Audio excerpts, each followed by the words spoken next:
ये खबर KR मंगलम university द्वारा प्रस्तुत की गई है। हमारे साथ जिलाधिकारी गाजियाबाद मौजूद हैं। कावड़ का समय है और पीक इस वक्त हो चुकी है, क्योंकि यात्रियों का, श्रद्धालुओं का जो सैलाब है वो इस वक्त गाजियाबाद से होता हुआ आगे दिल्ली की ओर बढ़ रहा है। सर, आपने कंट्रोल रूम का उद्घाटन किया है। तकनीक एक बहुत बड़ी चीज़ होती है और उसका फ़ायदा कितना मिलने वाला है, कैसे देखते हैं आप इसे? और ये सवाल भी रहेगा कि महिलाओं की संख्या भी लगातार इस यात्रा में बढ़ रही है, उनके लिए कितना फ़ायदेमंद होगा?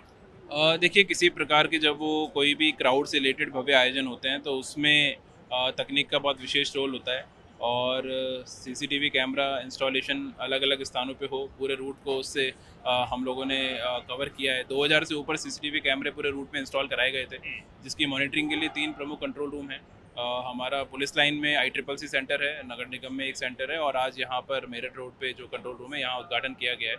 इसके माध्यम से पूरे 160 किलोमीटर रूट का हम लोग मॉनिटरिंग कर रहे हैं, जो उसमें ऑन स्पॉट हमें डिसीजंस लेने हैं, ब्रीफिंग करनी है, जो फीडबैक्स कांवड़ श्रद्धालुओं के हो, कांवड़ शिविरों में किस प्रकार की व्यवस्था है, वो सारी चीज़ें हम लोग यहाँ से वॉच करेंगे। और उसके बाद में ग्राउंड जीरो पर जाकर भी हम लोग ऑन स्पॉट वेरिफिकेशन भी करेंगे और उस हिसाब से डिसीजंस लेंगे। कुछ प्रेशर पॉइंट्स भी आप लोगों ने चिन्हित किए हैं ताकि जो नागरिक हैं उन लोगों को कोई परेशानी ना हो। जो ट्रैफिक डाइवर्जन भी आप लोगों को जो करना पड़ रहा है, जो लोग यहाँ पर बाहर से भी आ रहे हैं या फिर जो दिल्ली से इस तरफ आ रहे हैं, उनको कोई परेशानी ना हो, एक बहुत बड़ा चैलेंज वो रहता है। हाँ, वो हर वर्ष कांवड़ यात्रा में चैलेंज रहता है। लकीली जो अभी तक हमने व्यवस्थाएं की हैं, एक 3 तारीख को जरूर ट्रैफिक कंजेशन की समस्या आई थी, उसके बाद अभी नहीं आई है। आगे भी हमारे प्रयास है कि लगातार एक तो लोगों को डिजिटल मीडिया के माध्यम से, प्रिंट मीडिया और सोशल मीडिया के माध्यम से जो हमने रूट डाइवर्जन किए हैं वो उसके बारे में सूचना रहे। और जो टाइमिंग्स हैं, जब पीक आवर्स में लोग अगर अपनी यात्रा को अवॉइड कर सकते हैं, कोई टाइमिंग चेंज कर लें, तो लोग उस तरीके से भी हमें सहयोग प्रदान कर रहे हैं ताकि हम लोग ट्रैफिक मैनेज कर पाएँ। लगभग 13 से ऊपर ऐसे प्रेशर पॉइंट्स हैं जिनको चिन्हित किया गया है, जहाँ पर कोइंसाइडिंग होती है, वहाँ पर ज़्यादा संख्या में व्हीकल्स इकट्ठे होते हैं, तो उसको लेकर हमारे ट्रैफिक पुलिसकर्मी पूरी तरह मुस्तैद हैं।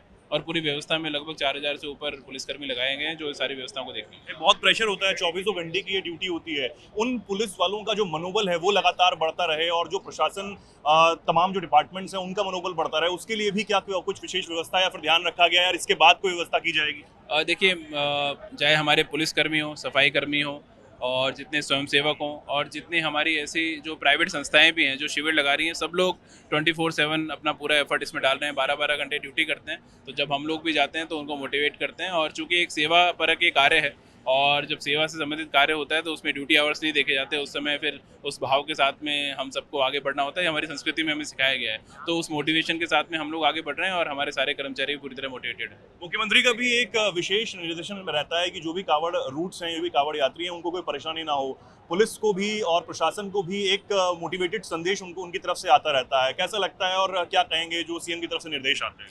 नहीं, वो पूरा जितना हमारा ग्राउंड स्टाफ है सभी को वो सूचना जाती है, हम सब लोग उनको भी मोटिवेट करते हैं।